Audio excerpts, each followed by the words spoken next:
Itanano mahiry ny sentonay ty antsono ny fony fatsay mangovitra ny vava aotra ny fanay ny vitanao rehitra tokanto ay solafaky ny zambola diso fa tsy nalaly-tsinjo ny ampihitsy fa niadalana fona ny andohako ao efa ketraky ny jalo fomba miantsanao ray ianao le tara-pahazavana mamelona ny fanay manome afanana niasa soratro rehitra idirako anao asandratro ambony niasa tananao tiaro tonga lavatry ilay zanakao raha irerika tomandeha trakao fianono andrandray no marainy fianono andrandray no marainy iso tontolo izao devoare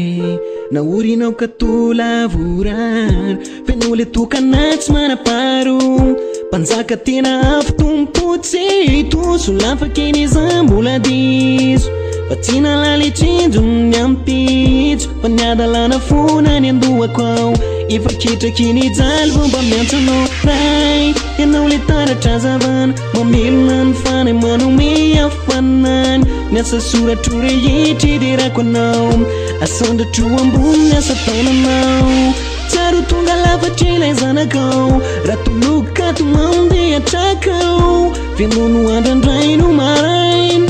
fianono andrandray no marainy latia teny asosa makany tsy tany tsy asiko nenina rano hoe ivaintsy fidirana mavesatreo imolotro mamantsoa le feo mahiry indro anoina antsafidy fa tsy atiry miala heloko mikorina ambadika any efa nafeniko nefa ho hitanao ihany lavorary raha miteny fikasanao kanefa indrisina ny mbazy zao tontolo zao ray ianao le tara-pahazavana mamelona ny fanay manome afanany niasa soratro rehitra idirako anao asandratro ambony niasa tananao tiaro tonga lafatry ilay zanakao raha toloka tomandeha trakao fianono andrandray no marainy